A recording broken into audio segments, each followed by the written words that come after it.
Democracy meaning and scope എന്ന ചാപ്റ്ററാണ് നമ്മൾ പഠിച്ചുകൊണ്ടിരുന്നത്. ഇന്നത്തെ ഈ ചാപ്റ്ററിലെ അവസാനത്തെ ക്ലാസ് ആയിരിക്കും.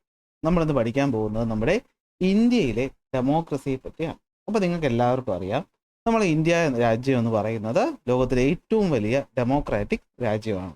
അതായത് നമ്മുടെ രാജ്യത്തിൽ ഈവൻ പഞ്ചായത്ത് ലെവൽ മുതൽ സ്റ്റേറ്റ് ലെവൽ മുതൽ സെൻട്രൽ ലെവലിൽ വരെയുള്ള നമ്മുടെ ഭരണാധികാരിയെ നമ്മൾ ഈ പറയുന്ന ജനങ്ങൾ തന്നെയാണ് എന്ത് ചെയ്യുന്നത്, എലക്ട് ചെയ്ത് അധികാരത്തിലേക്ക് കൊണ്ടുവരുന്ന ലാർജസ്റ്റ് ഡെമോക്രസിയാണ് എന്ത്, നമ്മുടെ ഇന്ത്യ എന്ന് പറയുന്നത് അല്ലേ. അപ്പോൾ ഡെമോക്രസി എന്ന് പറയുമ്പോൾ അതിൽ ഇലക്ഷൻ ഭയങ്കര ഇമ്പോർട്ടൻ്റ് ആണ്. ഞാൻ ഇന്ന് ഈ ക്ലാസ് അപ്ലോഡ് ചെയ്യുന്ന ദിവസം എന്ന് പറയുന്നത് പഞ്ചായത്ത് ഇലക്ഷൻ്റെ റിസൾട്ട് വന്ന ദിവസമാണ് അല്ലേ. നമ്മൾ കൂടെ ഈ പറയുന്ന നാട്ടിൽ ജീവിച്ചിരുന്ന ഒരാൾ ഇനി മുതൽ പഞ്ചായത്ത് മെമ്പറാണ്, അതിൽ മറ്റൊരാളെന്ന് പറയുന്ന പഞ്ചായത്ത് പ്രസിഡൻ്റ് ആണ്. അങ്ങനെ ഓരോ അധികാരത്തിലെത്തും. അപ്പോൾ അവരാണ് നമ്മുടെ രാജ്യത്തിന് അല്ലെങ്കിൽ നമ്മുടെ ഈ പറയുന്ന പഞ്ചായത്തിന് അല്ലെങ്കിൽ വാർഡിനെ നമുക്ക് വേണ്ടിയിട്ട് എന്ത് ചെയ്യുന്നത്, ഭരിക്കുന്നത് അല്ലെങ്കിൽ വികസന പ്രവർത്തനങ്ങൾ കൊണ്ടുവരുന്നത്. അപ്പോൾ ഇലക്ഷൻ എന്ന് പറയുന്നത് ഡെമോക്രാറ്റിക് പ്രോസസ്സിലെ ഏറ്റവും ഇമ്പോർട്ടൻ്റ് ആയിട്ടുള്ള ഒരു ഘടകമാണ്. അപ്പോൾ നമുക്ക് ചോദ്യം വരും അല്ലേ, എന്തുകൊണ്ടാണ് നമ്മുടെ ഇന്ത്യ ഡെമോക്രസി അഡോപ്റ്റ് ചെയ്തത്? നമ്മൾ തൊട്ട് മുന്നത്തെ ക്ലാസ്സിൽ പറഞ്ഞു പല തരം ഭരണ രീതികളുണ്ട്. മൊണാർക്കി ഉണ്ട്, ഡിക്റ്റേറ്റർഷിപ്പ് ഉണ്ട്, മിലിറ്ററി ഡിക്റ്റേറ്റർഷിപ്പ് ഉണ്ട്, പാർട്ടി ഡിക്റ്റേറ്റർഷിപ്പ് ഉണ്ട്, അതുപോലെ തന്നെ എന്താണ് തിയോക്രാറ്റിക് സ്റ്റേറ്റും ഉണ്ട്. എന്തുകൊണ്ടാണ് നമ്മുടെ ഇന്ത്യ ഇത്തരത്തിലൊന്നും അല്ലാതെ ഒരു ഡെമോക്രാറ്റിക് രാജ്യമായിട്ട് മാറിയത്? അപ്പോൾ അതിൻ്റെ ബേസ് കിടക്കുന്നത് ഇവിടെ നിന്നാണെന്ന് നോക്കിക്കഴിഞ്ഞാൽ നമ്മുടെ ബ്രിട്ടീഷ് ഭരണകാലം മുതലാണ്. ബ്രിട്ടീഷുകാരെന്ന് പറയുന്നത് ഒരു ഓട്ടോക്രാറ്റിക് ആയിട്ടുള്ള ഒരു ലീഡർഷിപ്പായിരുന്നു. അതായത് അവർ നമ്മുടെ ജനാധിപത്യ രീതികളൊന്നും ആയിരുന്നില്ല ഫോളോ ചെയ്തത്. അപ്പോൾ നമ്മൾ അന്ന് മുതൽ തന്നെ എന്താണ്, നമ്മുടെ ഇന്ത്യയുടെ സ്വാതന്ത്ര്യ സമര കാലം മുതൽ തന്നെ, നമ്മുടെ ഫ്രീഡം സ്ട്രഗിളിൻ്റെ കാലം മുതൽ തന്നെ, അല്ലെങ്കിൽ നമ്മുടെ ഫ്രീഡം സ്ട്രഗിൾ നടത്തിയ ലീഡേഴ്സ് തന്നെ എന്ത് ചെയ്തിരുന്നു, ഇന്ത്യക്ക് ഒരു ഡെമോക്രസി വേണം. അല്ലെങ്കിൽ നമ്മൾ അന്നിപ്പോൾ കോൺഗ്രസ് പാർട്ടി നമുക്ക് പറയാം, കോൺഗ്രസ് പാർട്ടിയിലും ഇത്തരത്തിൽ എന്തുണ്ടായിരുന്നു, ഇലക്ഷൻസ് നടത്തിയിട്ട് ഉണ്ടായിരുന്നു. അപ്പോൾ ഇതാണ് പറയുന്നത്. അപ്പോൾ നമ്മുടെ ഇന്ത്യ എന്ന് പറയുന്നത് ലാർജസ്റ്റ് ഡെമോക്രാറ്റിക് കൺട്രി, നമുക്ക് എന്തായിരിക്കും, ഇലക്ഷൻസ് ഉണ്ട്. അപ്പോൾ ഏതൊരു ഡെമോക്രാറ്റിക് സിസ്റ്റത്തിലും ഇലക്ഷൻ എന്ന് പറയുന്നത് ഇമ്പോർട്ടൻ്റ് ആണ്. അപ്പോൾ എന്തുകൊണ്ട് നമ്മുടെ ഇന്ത്യ ഡെമോക്രസി അഡോപ്റ്റ് ചെയ്തു? വളരെ ലളിതമായ ഉത്തരം. ഒന്ന്, democratic values influenced the Indian freedom struggle and it's leadership അല്ലേ. ഇന്ത്യൻ സ്വാതന്ത്ര്യ സമര കാലം മുതലേ നമ്മൾ ഡെമോക്രാറ്റിക് ഫോമാണ് കൊണ്ടുവരുന്നത്. Freedom movement used democratic methods അല്ലേ. നമ്മുടെ ഫ്രീഡം മൂവ്മെൻറ്റ് അഥവാ ഫ്രീഡം സ്ട്രഗിൾ ആയുധമെടുത്ത വിപ്ലവങ്ങളായിരുന്നില്ല, പകരം എന്താണ്, ജനങ്ങളെ ഉൾപ്പെടുത്തിക്കൊണ്ടുള്ള സമരങ്ങളായിരുന്നു. ഇനി ഇന്ത്യ എന്ന് പറയുന്ന ഒരു രാജ്യം എന്ന് പറയുന്നത് കൾച്ചറലിയും ജോഗ്രഫിക്കലിയും വൈവിധ്യത നിറഞ്ഞൊരു രാജ്യമാണ്. അപ്പം നമ്മളെ ഒരുമിച്ച് നിർത്തണമെങ്കിൽ നമുക്ക് എന്ത് വേണം, പൊളിറ്റിക്കൽ സ്റ്റാൻഡേ പറ്റത്തുള്ളൂ. കാരണം നമ്മുടെ കാശ്മീർ മുതൽ കന്യാകുമാരി വരെ നോക്കിയാൽ പലതരം ഭാഷകൾ, പലതരം സംസ്കാരങ്ങൾ അല്ലെ, നമ്മുടെ ആഹാര രീതി എല്ലാം വ്യത്യസ്തമാണ്. പക്ഷേ ഉള്ളിൻ്റെ ഉള്ളിൽ നമ്മളെല്ലാവരും ഇന്ത്യക്കാരെന്ന് പറയുന്നത് എന്തുകൊണ്ടാണ്? നമ്മളെല്ലാവരും ഒരുമിച്ച് കൂടിയാണ് ഇന്ത്യ എന്ന് പറയുന്ന രാജ്യം ഉണ്ടാക്കിയിട്ടുള്ളത്. അങ്ങനെ തന്നെ വേണമെങ്കിൽ പറയാം അല്ലേ. ബ്രിട്ടീഷുകാർ നമുക്ക് ഫ്രീഡം തന്നപ്പോൾ നമ്മുടെ ഇന്ത്യ എന്ന് പറയുന്നത് ഡെമോക്രാറ്റിക്കലി എന്ത് ചെയ്തു, നമ്മുടെ രാജ്യത്ത് എല്ലായിടത്തു നിന്നും അവരവരുടെ ഓരോ കോൺസ്റ്റിറ്റ്യുവൻസികളിൽ നിന്നും ഓരോ നേതാക്കന്മാരെ സെലക്ട് ചെയ്ത് അങ്ങോട്ട് അയച്ചു. അപ്പോൾ നമ്മളുടെ റെപ്രസെൻറ്റേറ്റീവ്സാണ് അവിടെ ഇരിക്കുന്നതെന്നുള്ളൊരു ആശ്വാസം അല്ലെങ്കിൽ ഒരു വിശ്വാസം അല്ലെങ്കിൽ അതിൻ്റെ ഒരു സ്നേഹം ഈ പറയുന്ന ജനങ്ങൾക്കുണ്ടായിരുന്നു. ഞാൻ മുന്നേ പറഞ്ഞിട്ടില്ലേ, പണ്ട് നമ്മുടെ ഇന്ത്യ എന്ന് പറയുന്നത് എന്തായിരുന്നു, ഇപ്പോൾ തിരുവിതാംകൂറും കൊച്ചി എന്ന് പറയുന്നത് ശത്രുക്കളായിരുന്നു. അതുപോലെ കൊച്ചി മലബാറും തമ്മിൽ യുദ്ധത്തിലായിരുന്നു. അപ്പോൾ അങ്ങനെയുള്ള സ്ഥലത്ത് നിന്ന് മാറി നമ്മൾ ഈ പറയുന്ന കേരളവും കൊച്ചിയും തമിഴ്നാടും അല്ലെ ബംഗാളും ഒക്കെ നമ്മൾ ഇന്ത്യക്കാരെന്ന് പറയുന്ന വികാരം വന്നില്ലേ. അത് വന്നതിന് പൊളിറ്റിക്സിന് വളരെയധികം ഇമ്പോർട്ടൻസ് ഉണ്ട്. Provides a platform four interaction of different ideas അല്ലെ. വ്യത്യസ്തമായിട്ടുള്ള സ്ഥലങ്ങൾ, അവിടെ നിന്ന് വരുന്ന ആൾക്കാർ, അപ്പോൾ അവരുടെ വൈവിധ്യമാർന്ന ഐഡിയാസ് ഒക്കെ ഷെയർ ചെയ്യണമെങ്കിൽ അവരുടെ റെപ്രസെൻറ്റേറ്റീവ്സ് വന്ന് ഭരിക്കുന്ന രീതിയായിട്ടുള്ള ഡെമോക്രസിയെ നമുക്ക് എന്ത് ചെയ്യത്തുള്ളൂ, പറ്റത്തുള്ളൂ. ഓക്കെ, അപ്പോൾ ഇതാണ് നമ്മുടെ ഡെമോക്രസി എന്ന് പറയുന്നത്. ഓക്കെ, മാത്രമല്ല ensure peaceful transfer of power between governments അല്ലേ. ഗവൺമെൻറ്റുകൾക്കിടയിൽ ഈ പറയുന്ന അധികാര കൈമാറ്റത്തിനായിക്കോട്ടെ, അതുപോലെ തന്നെ allowed the people to register grievances and protest അല്ലെ. നമ്മുടെ ഈ പറയുന്ന ബുദ്ധിമുട്ടുകളും കാര്യങ്ങളും സർക്കാരിനെ അറിയിക്കാനും എല്ലാത്തിനും നമ്മുടെ ഇന്ത്യ പോലുള്ള രാജ്യത്തിന് ഏറ്റവും അനുയോജ്യം എന്ന് പറയുന്നത് ഒരു ഡെമോക്രാറ്റിക് ഫോം ഓഫ് ഗവൺമെൻറ് ആണ്. അപ്പോൾ നമ്മുടെ ഇന്ത്യ എന്തുകൊണ്ട് ഡെമോക്രസി അഡോപ്റ്റ് ചെയ്തു എന്ന ചോദ്യത്തിൻ്റെ ഉത്തരം, ഒന്ന്, ഇന്ത്യൻ ഫ്രീഡം സ്ട്രഗിൾ മുതലേ നമ്മൾ എന്ത് ചെയ്തു, ഡെമോക്രാറ്റിക് വാല്യൂസിന് ഇമ്പോർട്ടൻസ് കൊടുത്തിരുന്നു. നമ്മൾ ഡെമോക്രാറ്റിക് മെത്തേഡ്സിലൂടെയാണ് ഫ്രീഡം സ്ട്രഗിൾ നടത്തിയത്. വൈവിധ്യത, കൾച്ചറലി ആൻഡ് ജോഗ്രഫിക്കലി ഡൈവേഴ്സ് റീജിയനെ ഒരുമിച്ച് നിർത്താൻ, പൊളിറ്റിക്കലി യൂണിഫൈ ചെയ്യാൻ ഡെമോക്രസിക്ക് പറ്റത്തുള്ളൂ. ഇൻറ്ററാക്ഷൻസ് ഓഫ് ഡിഫറെൻറ്റ് ഐഡിയാസിനും ഡെമോക്രസിയാണ് നല്ലത്. ഡെമോക്രാറ്റിക് ഫോം ഓഫ് ഗവൺമെൻറ് ആകുമ്പോൾ നമുക്ക് പവറുകൾ ഈസിയായിട്ട് ട്രാൻസ്ഫർ ചെയ്യാൻ പറ്റും. അതുപോലെ തന്നെ ജനങ്ങൾക്ക് അവരുടെ അവശതകൾ, ബുദ്ധിമുട്ടുകൾ അറിയിക്കാനും പറ്റും.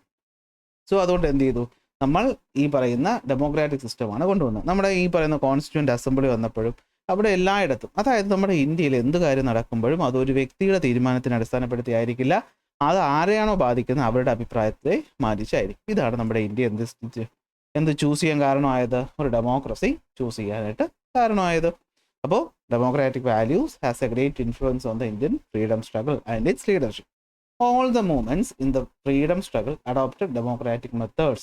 Similarly, leaders of that time understood that only a democratic system could politically unify a region with such cultural and geographical diversities. അല്ലെ, കൾച്ചറലിയും ജോഗ്രഫിക്കലിയും ഡിവൈഡ് ആയി നമ്മളെ യൂണിഫൈ ചെയ്യാൻ എന്തിനേ പറ്റുള്ളൂ, പൊളിറ്റിക്കലിയേ പറ്റുള്ളൂ. Only democracy provides a platform for different ideas to interact. അല്ലെ, വ്യത്യസ്തമായിട്ടുള്ള ആൾക്കാർ അവർക്ക് വന്ന് ഒരുമിച്ച് അഭിപ്രായം ഷെയർ ചെയ്യാനുള്ള അവസരം ഡെമോക്രസി മാത്രമേ കിട്ടത്തുള്ളൂ. The architect of the independent India understood that only a democratic system can ensure peaceful transfer of power between governments as well as provide an opportunity for the people to register their grievances and protest. Therefore, നമ്മൾ India എന്ത് ചെയ്തു, democracy adopt ചെയ്തു. അപ്പോൾ എങ്ങനെയാണ് നമ്മുടെ Indian democracy work ചെയ്യുന്നത്? Parliamentary സിസ്റ്റത്തിലൂടെയാണ്. എന്താണ് parliamentary system എന്നൊക്കെ ഉള്ളത് നമ്മൾ മുന്നേ നോക്കിയതാണ് അല്ലേ. എന്നാലും പറയാം, നമ്മുടെ ഇന്ത്യയിൽ 2 ഹൗസസ് ആണ് ഉള്ളത്. കേന്ദ്രത്തിൻ്റെ കാര്യമാണ് പറയുന്നത്. ഒന്ന് അപ്പർ ഹൗസ് അഥവാ രാജ്യസഭ, മറ്റൊന്ന് ലോവർ ഹൗസ് അഥവാ ലോക്സഭ. അപ്പോൾ രാജ്യസഭയിലോട്ടും ലോക്സഭയിലോട്ടും അല്ലെങ്കിൽ ഡിഫറൻ്റ് ആയിട്ടാണ് ഇലക്ഷൻസ് നടക്കുന്നത്. നമ്മൾ അല്ലെ ലോക്സഭ ഇലക്ഷൻസും രാജ്യസഭ ഇലക്ഷൻസും നമ്മുടെ നാട്ടിൽ നടക്കാറുണ്ട്. രണ്ടിലും നിങ്ങൾ MP-മാരെയാണ് സെലക്ട് ചെയ്ത് വിടുന്നത്, അല്ലെ, മെമ്പർ ഓഫ് പാർലമെൻറ്റ്. അല്ലെ, നിങ്ങളെല്ലാവരുടെയും അച്ഛനും അമ്മയും അല്ലെങ്കിൽ സഹോദരന്മാരും മൂത്തവരുണ്ടെങ്കിൽ അവരൊക്കെ ഈ പറയുന്ന ഇലക്ഷൻസിന് വോട്ട് ചെയ്യാറുണ്ട്. അപ്പോൾ നമ്മുടെ നാട്ടിൽ പലതരം ഇലക്ഷൻസ് നടക്കും. ഈ അടുത്ത് നടന്നത് പഞ്ചായത്ത് ഇലക്ഷൻ. എങ്ങോട്ടാണ്? പഞ്ചായത്തിലോട്ടുള്ള മെമ്പറിനെ നമ്മൾ ചൂസ് ചെയ്ത് അയക്കുന്നു. ഇനി കുറച്ച് ദിവസം കഴിയുമ്പോഴത്തേക്കും കേരള നിയമസഭയിലോട്ടുള്ള ഇലക്ഷൻ വരും. അവിടെ നമ്മൾ ആരെ സെലക്ട് ചെയ്യും? MLA-മാരെ സെലക്ട് ചെയ്യും, അല്ലെ, മെമ്പർ ഓഫ് ലെജിസ്ലേറ്റീവ് അസംബ്ലിയെ സെലക്ട് ചെയ്യും. ഈ MLA-മാർ ഇപ്പോൾ സിമ്പിളായിട്ട് ഞാൻ പറഞ്ഞുതരാം. അപ്പോൾ ഞാൻ എക്സാമ്പിൾ പറയാമേ. നിങ്ങൾ വോട്ട് ചെയ്തു, നിങ്ങൾ MLA ഇലക്ഷൻസിന് നിങ്ങൾ പങ്കെടുക്കുന്ന സമയത്ത് നിങ്ങൾ MLA-യെ സെലക്ട് ചെയ്യും. ഈ MLA-മാർ കൂടി ചേർന്നിട്ടാണ് നമ്മുടെ CM അഥവാ ചീഫ് മിനിസ്റ്ററും അതിന് താഴെയുള്ള മന്ത്രിമാരെയും സെലക്ട് ചെയ്യുന്ന അവരാണ് കേരളം ഭരിക്കുന്നത്. നിങ്ങൾ MP-മാരെ സെലക്ട് ചെയ്യും. ഏത് MP? ലോകസഭ MP ഇലക്ഷൻ ഉണ്ടാവും. ഈ ലോകസഭ MP-മാരെല്ലാം കൂടെ പാർലമെൻറ്റിൽ പോയിട്ടാണ് അവരവിടെ നമ്മുടെ പ്രൈം മിനിസ്റ്ററിനെ സെലക്ട് ചെയ്യുന്നതും അതുപോലത്തെ അവിടുത്തെ മന്ത്രിമാരെ സെലക്ട് ചെയ്യും. ഇനി പഞ്ചായത്തിൽ നിങ്ങൾ പഞ്ചായത്ത് മെമ്പറിനെ സെലക്ട് ചെയ്യും.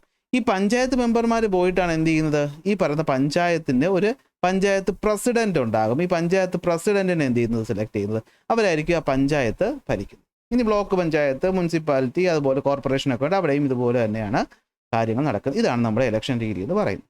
അപ്പോൾ ഇവിടെ നമ്മുടെ ഇന്ത്യയിൽ മെയിൻ ആയിട്ടുള്ളത് ഏതാണ്? Member of parliament. ഇന്ത്യയുടെ പ്രധാനം എന്ന് പറയുമ്പോൾ നമ്മൾ പ്രൈം മിനിസ്റ്ററെ പറയത്തുള്ളൂ അല്ലേ. അപ്പോൾ പ്രൈം മിനിസ്റ്ററിനെ ഇലക്ട് ചെയ്യുന്നത് എവിടെ നിന്നാണ്? നമ്മുടെ പാർലമെന്റിലെ എവിടെ നിന്നാണ്? ലോകസഭയിൽ നിന്ന് ആണ്. അപ്പോൾ രാജ്യസഭ അപ്പർ ഹൗസ് ആണ്. അതൊരു ഡെമോക്രസിയുടെ ഭാഗമായിട്ട് വന്നേക്കുന്നതാണ്. സത്യത്തിൽ പവർ എന്ന് പറയുന്ന ആർക്കാണ്? ലോക്സഭയിലാണ്. മന്ത്രിമാരായിട്ടുള്ള എല്ലാവരും വരുന്നത് മെയിനായിട്ട് എവിടെ നിന്നാണ്? ലോക്സഭയിലാണ്. പ്രൈം മിനിസ്റ്റർ ഇരിക്കുന്നത് എവിടെയാണ്? ലോക്സഭയിലാണ്. അത് മനസ്സിലാക്കും. നമ്മുടെ ഒപ്പോസിഷൻ ലീഡർ ഇരിക്കുന്നതും ലോക്സഭയിൽ തന്നെ ആയിരിക്കും പലപ്പോഴും. So the party of coalition that wins the majority in the Lok Sabha forms the council of ministers. അതായത് ഒന്നുകിൽ ഒരു പാർട്ടി, ഇപ്പോൾ നമ്മൾ അറിയാമല്ലോ നമ്മുടെ പ്രൈം മിനിസ്റ്റർ എന്ന് പറയുന്നത് ആരാണ്? NDA എന്ന് പറയുന്ന നാഷണൽ ഡെമോക്രാറ്റിക് അലയൻസിൻ്റെ ആളാണ് നമ്മുടെ മോദി. അപ്പോൾ നിങ്ങൾ പറയാമല്ലോ മോദി BJP-കാരനല്ലേ. അപ്പോൾ BJP എന്ന് പറയുന്ന ഒരു പാർട്ടി, അതിനോടൊപ്പം മറ്റ് പല പാർട്ടികളും ചേരുമ്പോഴാണ് എന്താകുന്നത്? NDA ആവുന്നത്. പിടികിട്ടി കാണുമല്ലോ. ആ NDA ആണ് കൊയലേഷൻ. BJP എന്ന് പറയുന്നത് ഒറ്റ പാർട്ടി. പിടികിട്ടി കാണുമല്ലോ.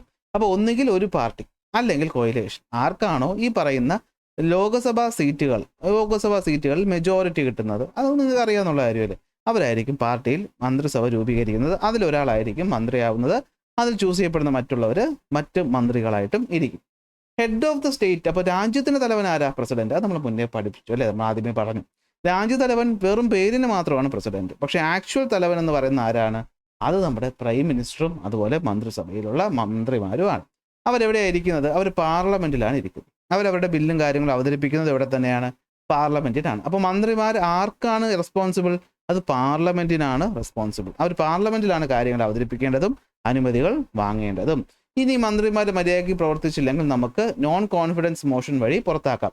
അവിശ്വാസ പ്രമേയം എന്ന് പറഞ്ഞ് നിങ്ങൾ ചിലപ്പോൾ വാർത്ത കേട്ടിട്ടുണ്ടായിരിക്കും. അതായത് നമ്മൾ പറയാണ്, ഇപ്പോൾ ഒരു കൊയലേഷൻ ചേർന്നു. അതായത് ഇപ്പോൾ ഞാൻ പറയുകയാണ്, മൊത്തം 10 സീറ്റുണ്ടേ, അതിൽ 5 സീറ്റ് ഒരു പാർട്ടി ജയിച്ചു. 5 ജയിച്ചാൽ പറ്റത്തില്ല. നമുക്ക് ഒരു 5 സീറ്റ് ഒരു പാർട്ടി ജയിച്ചു.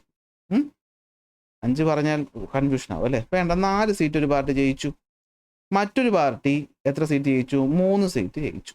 പിന്നെ 1, അപ്പം 4, 5, 6, 7, 8, വേറൊരാൾ ജയിച്ചു 9.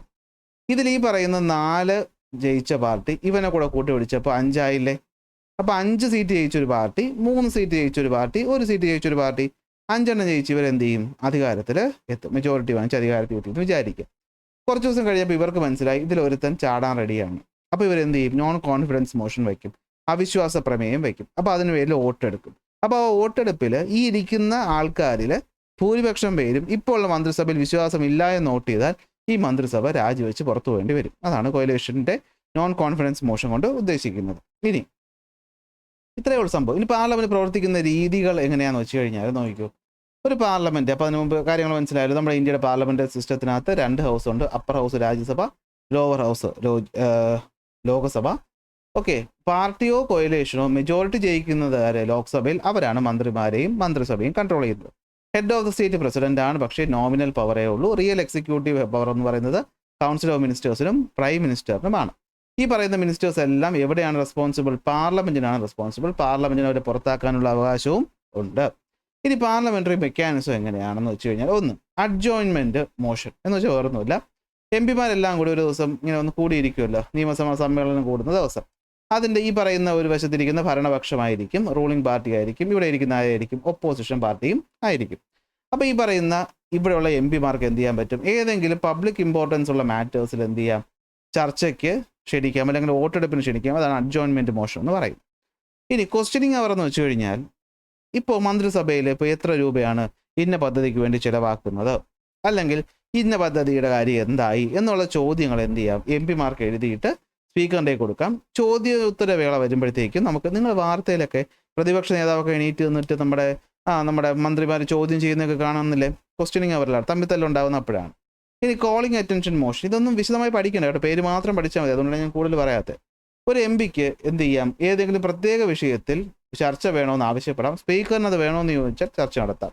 ഇനി 0 അവർ എന്ന് പറഞ്ഞാൽ വേറൊന്നുമില്ല, നമുക്ക് പ്രത്യേകിച്ച് ഫോർമാലിറ്റി ഒന്നുമില്ല. തുറന്ന രീതിയിൽ എന്ത് ചെയ്യാൻ പറ്റും? എം പിമാർക്ക് വിഷയങ്ങൾ ചർച്ച ചെയ്യാൻ പറ്റുന്ന ഒരു ഇൻഫോർമൽ ടൈമാണ് 0 അവർ എന്ന് പറയുന്നത്.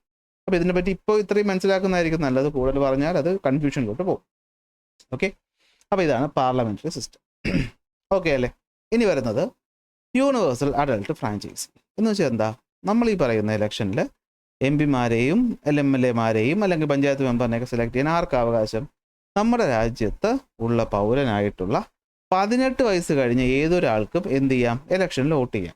അപ്പോൾ അതിന് നമ്മൾ ഇലക്ഷൻ കമ്മീഷൻ്റെ സൈറ്റിൽ പോയിട്ട് നമ്മൾ എന്ത് ചെയ്യണം? വോട്ടേഴ്സ് ID എന്ന് പറയുന്ന സാധനം രജിസ്റ്റർ ചെയ്തിട്ട് ഈ പറയുന്ന ഇലക്ഷന് മുന്നേ ആയിട്ട് നമ്മുടെ ഇലക്ടറൽ റോളിൽ എന്ത് ചെയ്യണം? നമ്മുടെ പേരുണ്ടോ എന്ന് ഉറപ്പ് വരുത്തുക. എങ്കിൽ നമുക്ക് എന്ത് ചെയ്യാം? വോട്ട് ചെയ്യാനായിട്ട് പറ്റും. Article 326 of the Indian constitution ആണ് എന്ത് പറയുന്നത്? എല്ലാ ഇന്ത്യൻ സിറ്റിസൺസിനും വോട്ട് ചെയ്യാൻ പറ്റും, regardless of their caste, religion, gender or class. നമ്മൾ ഏത് ജാതി, ഏത് മതം, ഏത് കുലം, ഏത് ഗോത്രം, എത്ര കാശുകാരൻ, അതൊന്നും വിഷയമല്ല. നമ്മൾ 18 വയസ്സ് കഴിഞ്ഞ ഇന്ത്യൻ പൗരനാണെങ്കിൽ നമുക്ക് എന്ത് ചെയ്യാം? ഇന്ത്യയിൽ നടക്കുന്ന ഇലക്ഷനിൽ വോട്ട് ചെയ്യാനുള്ള അവകാശം ഉണ്ട് എന്ന് പറയുന്ന ആർട്ടിക്കിളാണ് ആർട്ടിക്കിൾ 326. ആർട്ടിക്കിൾ 326. ഇത് നമുക്ക് ഇൻഡിപെൻഡൻസ് കിട്ടുന്ന സമയത്ത് ഇത് 18 ആയിരുന്നില്ല, 21 വയസ്സായിരുന്നു. എന്നാൽ 1988 61ാമത്തെ കോൺസ്റ്റിറ്റ്യൂഷണൽ അമെൻമെൻറ്റ് പ്രകാരമാണ് എന്ത് ചെയ്യുന്നത്? വോട്ടിംഗ് പ്രായം 18 ആക്കിയത്. 89 ഇലക്ഷൻ മുതൽ എന്ത് ചെയ്യുന്നുണ്ട്? ഇത് പ്രാബല്യത്തിലുണ്ട്. അപ്പോൾ 1988 നടക്കുന്നത്. അപ്പോൾ എന്താ യൂണിവേഴ്സൽ അഡൾട്ട് ഫ്രാഞ്ചൈസി എന്ന് വെച്ച് കഴിഞ്ഞാൽ, right of all Indian citizens aged 18+ to vote in elections without discrimination based on caste, religion, gender or class. ഇതിനെയാണ് നമ്മൾ യൂണിവേഴ്സൽ അഡൾട്ട് ഫ്രാഞ്ചൈസി എന്ന് പറയുന്ന ആർട്ടിക്കിൾ 326 പ്രകാരമാണ് നമുക്ക് ഈ അവകാശം കിട്ടുന്നത്. ആദ്യം വോട്ട് 21 വർഷമായിരുന്നു. എന്നാൽ 88 61ാമത്തെ കോൺസ്റ്റിറ്റ്യൂഷൻ അമെൻമെൻറ്റ് എന്ന് വെച്ചാൽ ഭരണഘടനയിൽ നമ്മൾ മാറ്റം വരുത്തുന്നു. അങ്ങനെയാണ് ഇത് 18 വയസ്സാക്കി മാറ്റിയത്. 89 തൊട്ടതുണ്ട്. എന്നാൽ നമ്മുടെ ഇന്ത്യ ഈ പറയുന്ന യൂണിവേഴ്സൽ അഡൾട്ട് ഫ്രാഞ്ചൈസി വന്നപ്പോഴത്തേക്ക് ഒരുപാട് പേര് അതിനെ എതിർത്തിരുന്നു. കാരണം നമ്മുടെ ഇന്ത്യയിൽ ഒരുപാട് ഇല്ലിറ്ററേറ്റ് ആയിട്ടുള്ള ആൾക്കാരുണ്ട് അല്ലേ? അപ്പോൾ അവർക്ക് ഈ വോട്ട് ഇതൊന്നും മനസ്സിലാവത്തില്ലല്ലോ, അല്ലെ അവർ പറ്റിക്കാൻ ചാൻസ് ഉണ്ടെന്ന് പറഞ്ഞു. എങ്കിലും അന്നത്തെ നമ്മുടെ നേതാക്കളായിട്ടുള്ള ജവഹർലാൽ നെഹ്റുവിനെ പോലെയുള്ളവർ സ്ട്രോങ് ആയിട്ട് ഇതിനെ ഒപ്പോസ് ചെയ്യുകയും ഈ അവസരം നേടിയെടുക്കുകയും ചെയ്തു. അത് നമ്മൾ ഇന്ന് ലോകം മൊത്തം നമ്മളെ അത്ഭുതത്തോടെ നോക്കുന്നൊരു കാര്യമാണ്. ഈ പറയുന്ന യൂണിവേഴ്സൽ അഡൾട്ട് ഫ്രാഞ്ചൈസിയിലൂടെ നമ്മൾ ഇലക്ഷൻ ഇത്ര ഭംഗിയായി ഇത്ര വർഷങ്ങളായി നടത്തിക്കൊണ്ട് പോകുന്നത്.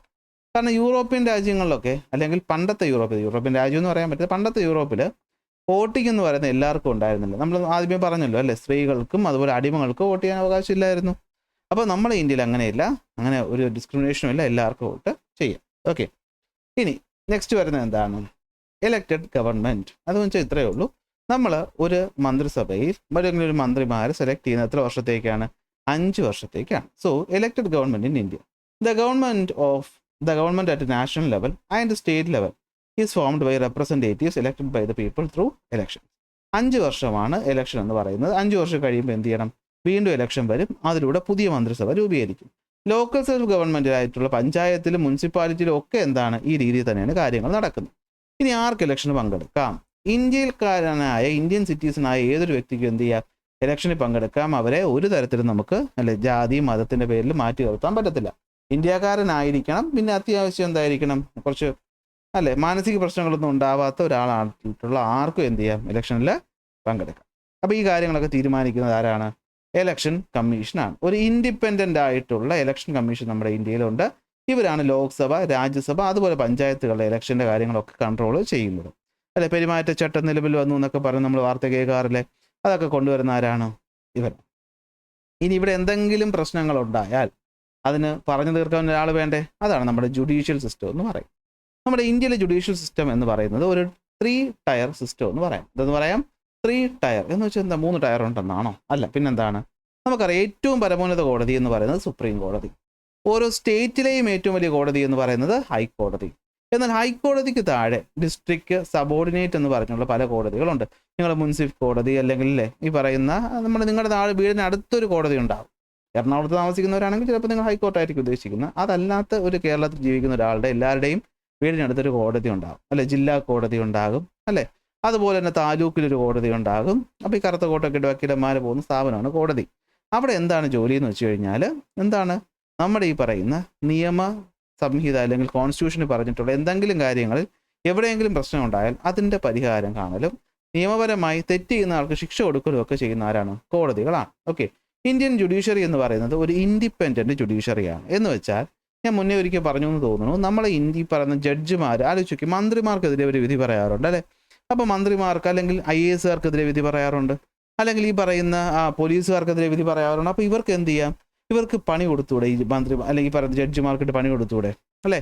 ഇപ്പോൾ ദിലീപ് എന്നൊക്കെ പറഞ്ഞ വ്യക്തിയുമായിട്ട് ബന്ധപ്പെട്ട കേസൊക്കെ വരുന്നു. അപ്പോൾ മാധ്യമങ്ങൾ കോടതിയെ കുറ്റം പറയുന്നു അല്ലേ? എന്തുകൊണ്ടാണ് ഇവർ കോടതിയിൽ ഈ പറയുന്ന വക്കീലന്മാരൊന്നും ചെയ്യാതെ? അവരെ ട്രാൻസ്ഫർ ചെയ്യുക, അവരെ സസ്പെൻഡ് ചെയ്യുക, ഇതൊന്നും ചെയ്യാൻ പറ്റത്തില്ല. എന്തുകൊണ്ടാണ്? നമ്മുടെ ജുഡീഷ്യറി എന്ന് പറയുന്നത് ഇൻഡിപെൻഡൻ്റ് ആണ്. മന്ത്രിസഭയ്ക്കോ അല്ലെങ്കിൽ എക്സിക്യൂട്ടീവിനോ, ലെജിസ്ലേറ്റീവിനോ അല്ലെങ്കിൽ എക്സിക്യൂട്ടീവിനോ ഒരിക്കലും നമ്മുടെ ഈ പറയുന്ന ജുഡീഷ്യറിക്ക് ഇടപെടാൻ പറ്റത്തില്ല.